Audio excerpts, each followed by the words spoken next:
현재 국제사회가 일촉즉발의 상황을 향해 가고 있습니다. 서방국들은 코로나 사태부터 지금까지 적극적인 경제활동을 하지 못해 제자리 걸음을 하고 있는데요. 하지만 한국은 어려운 시기에도 경제 발전을 위한 준비들을 하고 있어 주변국들을 놀라게 하고 있습니다.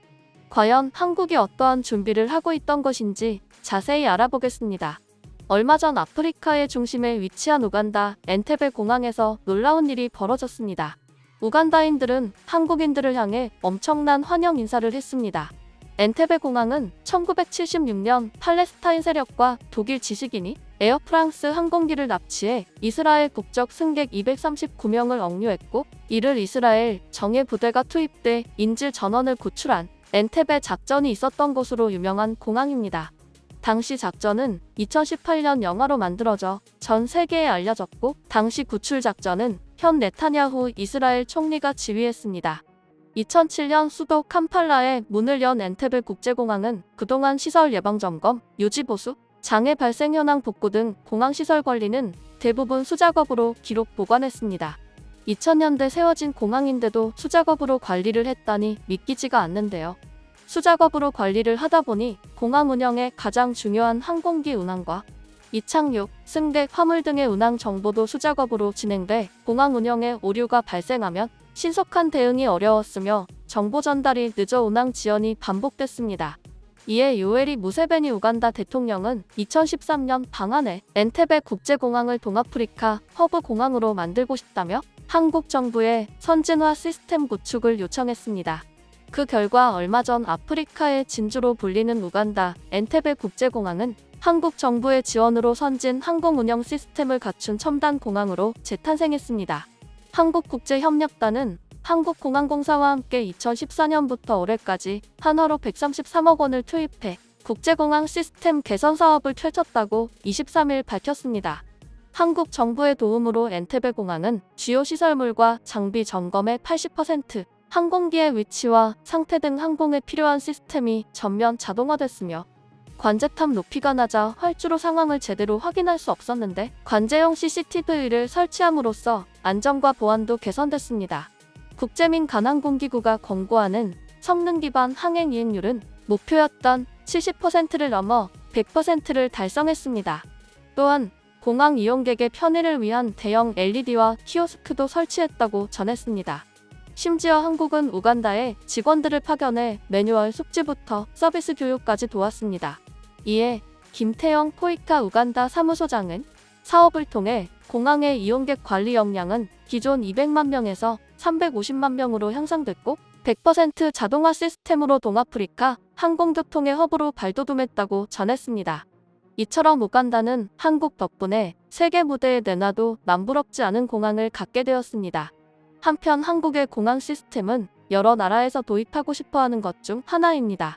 K-팝의 버금가는 수출 자본이라고까지 평가받고 있는데요. 실제 해외 공항 개발 사업은 철도와 도로에 이은 3대 인프라 시장으로 평가받습니다.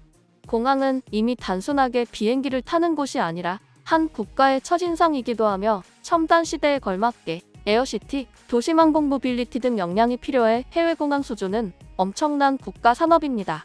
그런 만큼 한국은 코로나 사태 이후 각국의 공항 이용객이 급감한 당시를 기회로 삼아 해외 공항 개발 사업을 육성했습니다. 그 결과 지난해 2월 폴란드 신공항 개발 인프라 업무 협약 체결, 4월 에콰도르 만타공항 운영권 확보, 5월 라오스 루앙프라방 공항 개발 사업 수주, 7월 페루 친체로 신공항 터미널 공사 수주, 12월 인도네시아 바탐공항 운영 개발 사업 계약 체결 등의 엄청난 성과를 거뒀습니다. 이 같은 수많은 수주 중에서 폴란드 신공항과 베트남 최대 공항 사업인 롱탄 신공항을 2대 핵심 프로젝트로 확정했는데요. 특히 한국으로부터 20조 원대 방산 계약을 맺은 폴란드가 공항 건설까지 한국에 맡기며 현재 양국의 관계는 그 어느 때보다 가까워진 것으로 보입니다. 폴란드 신공항 건설 수주는 입찰 단계에서부터 일본의 관문 공항인 나리타 공항과 접전을 벌이며 공항업계의 한일전이라는 평가를 받기도 했습니다. 결국 유럽 국가인 폴란드마저 한국의 공항 건설을 맡기는 것은 한국의 앞선 공항 수출 사업들이 모두 성공적인 결과를 낳았기 때문으로 보인다고 관계자들은 말합니다. 외신들은 대표적으로 2009년 시작했던 이라크 아르빌 신공항을 들었는데요. 한국의 손을 거친 이라크 아르빌 공항은 개항 이후 급성장을 거듭했다는 것입니다. 아르빌 신공항은 이라크 북쪽 쿠르드 자치지역 관문으로 인천공항공사가 2009년 2월 쿠르드 자치정부 등과 5년간 3,150만 달러 규모의 컨설팅 계약을 체결하고 그해 9월 개항했습니다.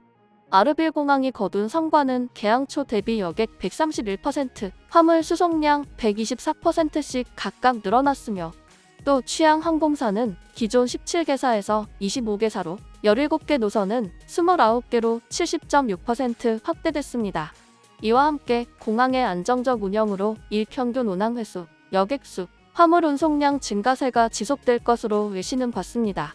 심지어 이라크는 아르빌 공항을 일궈낸 한국에 너무 만족한 나머지 도훅 신공항 건설도 한국에 맡기는 모습을 보였습니다. 이를 본 필리핀도 제3터미널 기술 지원 사업을 한국의 도움을 받으며 한국의 공항 시스템을 자체적으로 홍보해줬습니다. 이후 전 세계 각국들이 한국의 공항 시스템을 유치하기 위해 줄을 서기 시작했습니다. 이처럼 세계 무대에서 사실상 1등으로 평가받는 한국의 공항 시스템 덕분에 한국은 우간다로부터 엄청난 박수를 받게 되었습니다. 그런데 우간다는 현재 중국에는 엄청난 반발을 하고 있다고 하는데요.